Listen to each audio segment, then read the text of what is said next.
Soy Guadalupe Barrera, coordinadora de proyectos de la Fundación Konrad Adenauer en Argentina. Les damos la bienvenida a nuestra tercera entrevista del ciclo Arrimando Ideas y nuestro invitado del día de hoy es el licenciado y profesor Gabriel Curi. Gabriel es director de Ingreso y Marketing de la Universidad Católica Argentina y profesor titular actualmente de Teoría de la Comunicación. Bienvenido, Gabriel, un placer que estés con nosotros. No, gracias a ustedes por la invitación. Por favor. Vamos a hablar de la comunicación no verbal en los candidatos electorales en la Argentina en el año 2023, las elecciones presidenciales. Me gustaría primero si nos podés comentar un poco de qué se trata esto de la comunicación no verbal.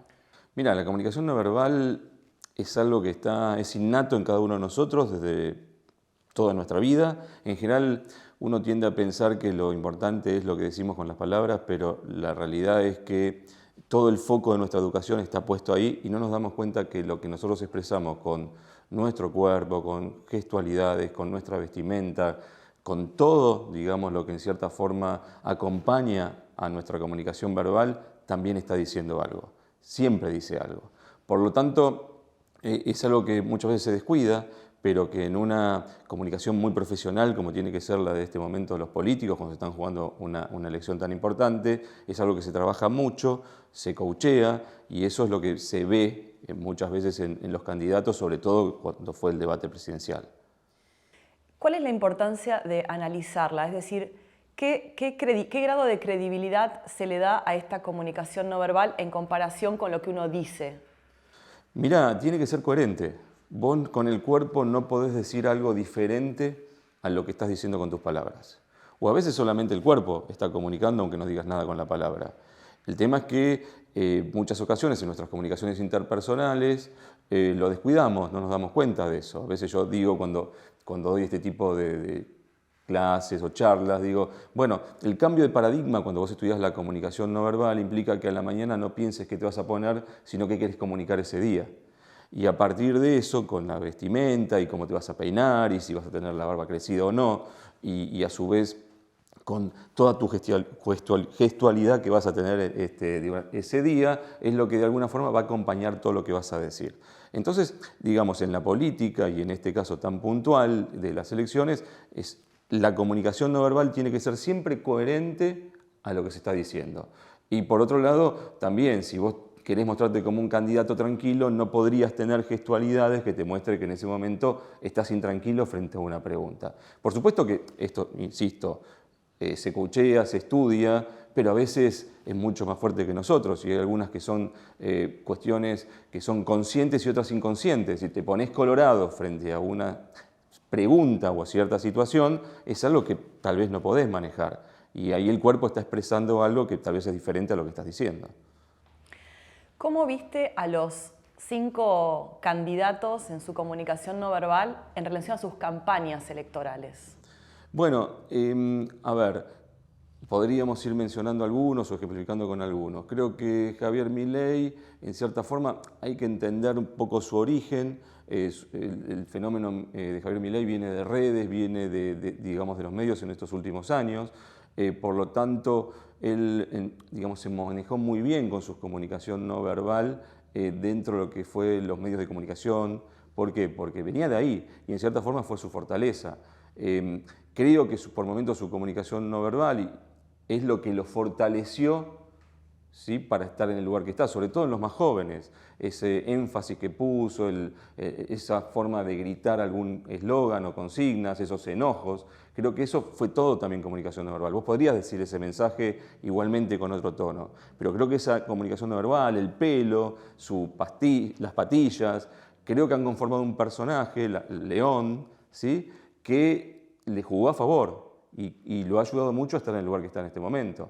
Entonces creo que hay una coherencia. Por ahí cuando llega el debate y tiene que extender sus votos a otros públicos es cuando le dicen, bueno, tenés que moderar. Bueno, ahí vienen los riesgos porque la gente que te siguió estaba buscando tal vez al otro personaje y de pronto te empezás a encontrar con un personaje moderado que empieza a decir tal vez otras cosas o mostrar otras cosas. Esos son los riesgos cuando vos tenés que abrir tus votos. Entonces el caso de Milei me parece muy bien. Creo que Patricia Bullrich, ahí sí la comunicación no verbal le ha jugado en contra. cuando creo que se ha sentido muy incómoda en ciertas situaciones en el debate, cuando la han coacheado y le dijeron, bueno, tenés que marcar, digamos, con los gestos ciertas cuestiones, llegaba tarde. La gestualidad, como alguna vez lo hemos conversado, cuando la gestualidad distrae, no sirve. Cuando te quedás con el metalenguaje del Milei, Massa, te empezás a acordar de esos arranques en la comunicación, distraen el mensaje que estás dando. Por lo tanto, creo que Patricia Bullrich en ese sentido, en lo que fue con la comunicación no verbal, se la vio por momentos insegura, utilizando recursos que no son convenientes en un debate, tomando, digamos, agua de una botellita y por ahí que le tiemble un poco la mano en ese momento cuando está tomando. Por eso después vino la excusa también de estaba enferma, creo que ella misma se dio cuenta que estuvo incómoda en cierta situación. Schiaretti fue el más parejo. Schiaretti fue el más parejo, creo que fue el que utilizó mejor los conectores en el sentido en el discurso, digamos, siempre se mostró sereno, con un mismo tono, utilizando el lenguaje con las palmas así hacia adelante, como hablando con cierta sinceridad. Creo que en ese sentido también el hecho de por ahí tal vez no sentirse tan cerca del poder hace que pueda estar un poco más relajado, pero creo que en ese sentido fue el que mejor manejó esa comunicación no verbal.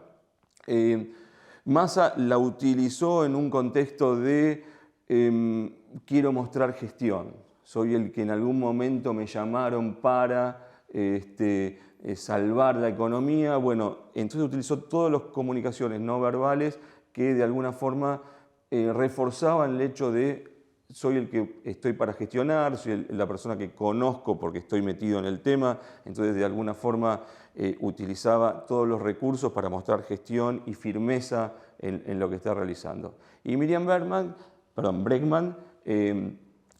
también es como que como Schiaretti, por ahí como más alejada por ahí de lo que de alguna forma se encuentra del poder, tuvo, digamos, mayor soltura en su comunicación no verbal, se permitió, digamos, utilizar ciertas chicanas, ¿sí? También hasta no verbales.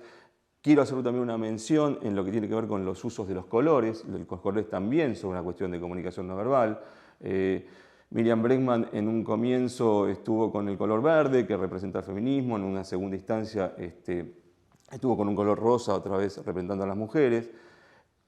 Fíjense que los colores que utilizó Milei tuvo que ver con no colores que tengan que ver con el rojo, como utilizó Patricia Bullrich en el segundo debate, que el rojo es acción, que fue lo que se le pidió en el segundo debate, que tenga una actitud más agresiva, utilizó el rojo, mientras que Milei, que era la persona que tenía que mostrar mayor calma, utilizó colores más bien dentro de la gama del celeste, ¿sí? Como otros recursos que también. Y la misma tranquilidad que mostró en los colores Schiaretti. Gabriel, ¿se evalúa desde alguna técnica la comunicación no verbal? Sí, mira, en comunicación se evalúa todo, más en estas instancias. Lo que se hace es, no solamente que en la previa vos coacheás a alguien, insisto, volviendo al debate, pero en general para que lo aplique en todo momento, que si estudia un texto de memoria se le dice, bueno, mira, en tal momento, si hablas de alguien, hace un gesto para el costado, o pará, hasta acá llegaste y le dicen cómo tiene que hacerlo.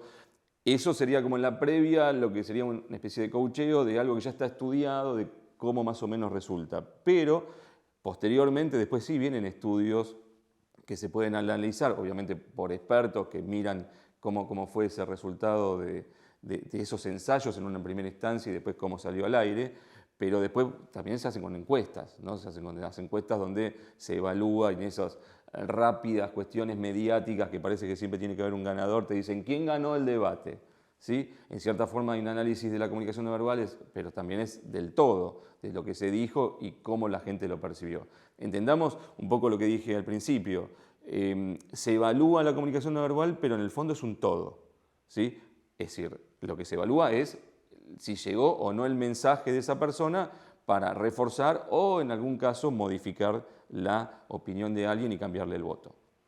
Más allá de que esto no es el tema fundamental sobre el que estamos hablando, quería saber tu opinión. ¿Por qué el resultado de las últimas encuestas de las elecciones no se refleja en el resultado electoral? Bueno, puede haber varios factores. Tengamos en cuenta que cuando se trabaja con una encuesta, cualquiera sea, estamos hablando de que se trabaja sobre una muestra, ¿sí? Que en general son muestras de 2.000, 3.000 personas, 4.000 personas cuando estamos hablando de grandes muestras. Es decir, es como cuando te sacan sangre, ¿sí? A vos no te sacan sangre de todo el cuerpo para ver cómo estás, sino que te sacan una muestra que debería ser representativa. El problema que se está dando, en uno de los casos, tiene que ver con la representatividad de esas muestras. ¿Por qué? Porque hay zonas, y si estas encuestas se hacen de forma presencial, que son como muy caras, pero en general se tienden a hacer telefónicamente, pero hay zonas donde no se puede a veces ingresar para hacer las encuestas, ¿sí? Hay que solicitar permisos, entonces frente a eso hay como ciertos sectores que por ahí quedan excluidos en lo que tiene que ver con esa muestra de 2.000, 3.000 o 4.000 personas. Eso por un lado. Por otro lado también se está dando otro fenómeno que la gente le está costando decir a veces a quién va a votar. Tal vez hay un voto vergüenza, tal vez hay un voto que no quiere revelar en ese momento. Entonces frente a esto, lo que sucede es que te mienten o prefieren no contestar. Porque hay una vieja teoría también de espiral del silencio, ¿no? Donde la gente tiende como a decir lo que va a votar la mayoría o que sospecha que va a votar la mayoría y en el fondo termina tal vez mintiendo sobre lo que después también hacen en el cuarto oscuro. Entonces también hay como una cuestión de mentira frente a la respuesta ante un encuestador. Pero también hay que, otra vez por presiones a veces mediáticas, en los resultados de las encuestas suele aparecer como gana tal. Y cuando vos mirás quién dice que gana tal o quién va arriba, le lleva 1 punto o 2 al que sigue y lo mismo, le lleva otros 2 puntos o 3 al tercero. Todas las encuestas tienen un error muestral que oscila entre más menos 2 de los resultados, ¿sí? En general, más menos 2 de los resultados que te están diciendo. Por lo tanto, cuando a cada resultado le sumás ese más menos 2, te está diciendo que puede pasar cualquier cosa cuando la gente vaya a votar. Lo que los medios deberían decir, o cómo deberíamos hablar las encuestas es, mirá, está parejo. Eso es lo que a veces se dice empate técnico. Está parejo, puede pasar cualquier cosa en el cuarto oscuro. Una encuesta es confiable cuando tal vez tenés un 80-20. Entonces, ahí sí puedes decir, bueno, me están diciendo, ya está, es abrumador la mayoría frente de uno sobre otro. Pero cuando los resultados están ahí tan parejitos y frente a este entorno, lo que están diciendo las encuestas es que hasta que nos contemos el último voto, no sabemos qué es lo que va a pasar. Respecto de las campañas de los candidatos, hay 2 tipos de campañas que se vieron de alguna manera que se pueden distinguir en este momento. La campaña más tradicional, el cartel en la calle, darle besos, ir a tocar timbre, encontrarse personalmente con las personas y también la campaña que pasó por las redes sociales. Me gustaría un poco si podés analizar estas 2 formas de hacer campaña. Cada uno juega en el lugar que se siente más cómodo, ¿sí? Y creo, como dije hace un ratito, Milei viene en cierta forma de las redes, hay toda una convocatoria que surge de ahí. Y déjame hacer un paréntesis con esto, porque más allá de la presencia de Milei en la calle o no, o la presencia de Milei o los candidatos en las redes o no, tengan en cuenta que hay un fenómeno que se da hoy en redes sociales, que a veces por ahí tiene más impacto, algo que hace alguien que es un seguidor tuyo, que termina siendo una canción mencionándote con inteligencia artificial, que lo que hace el mismo candidato. Hoy viraliza más lo que tal vez hace un tercero que está por fuera de la campaña y que puede tener un altísimo impacto y viraliza en grupos de WhatsApp y viraliza también en las redes sociales, que lo que hace el candidato en sí mismo. Entonces, creo que hay que entender este fenómeno de esta elección, y sobre todo con el tema de Milei y las redes y los otros candidatos y las redes, donde por ejemplo a Patricia Bullrich no se la ve tan natural en las redes y cuando hace un TikTok o algo por el estilo, mientras que a Milei le sale mucho mejor. Entonces creo que hay que entender esta campaña también desde ese lugar, desde lo que pasa oficialmente, en lo que está organizado por la gente propia que organiza la campaña y todo el entorno que aparece desde el punto de vista de comunicación, que hasta es inmanejable, que seguidores tuyos hacen cosas a favor que con alto impacto, algunos no tanto, o seguidores tuyos que hacen cosas que destruyen de alguna forma comunicacionalmente a tu rival. Entonces hay que entender ese fenómeno. Y también quiero decir otra cosa, es decir, no define una elección el hecho de una mejor o peor comunicación no verbal en un debate, ¿sí? Digamos, como en la compra de un producto o en la elección de un candidato, inciden un montón de factores. La comunicación es algo que ayuda. Uno desde este lugar profesional trata de emprolijar las cosas y ser coherentes cuando te dirigís a un público. Pero en cierta forma también define la realidad de la persona de lo que está viviendo, define, insisto, lo que puedo salir en los diarios en función de alguna persona que trabaja con vos y no estaba previsto, de que te puede jugar en contra. Por lo tanto, los factores después en la toma de decisión del voto no se define solamente por un debate o por una mejor o peor comunicación no verbal. Tengamos en cuenta viejas teorías de comunicación, ¿sí? A veces las campañas electorales, como dijo alguna vez algún autor, Lasserfeld, La campaña electoral ha terminado. ¿Qué significa con esto? La gente ya lo que utiliza las campañas es para reforzar un voto. Entonces, es por eso que vos te encontrás que en el fondo lo que por ahí vos, si estás decidido por otro candidato, ves en algo, lo ves como negativo y otra persona en ese mismo candidato lo ve como positivo, porque ya hay tal vez un voto decidido y vos ya ves las cosas de acuerdo a tu prisma, ¿no? A la forma que vos querés mirarla. Entonces, digamos, la campaña tiende más a reforzar a veces que a cambiar votos. Muy interesante. Gabriel, te agradezco que nos hayas acompañado el día de hoy y bueno, los invitamos a todos a seguirnos en las redes donde van a poder ver la entrevista completa y otras noticias y novedades que tengamos de actividades con la Fundación Konrad Adenauer. Muchas gracias.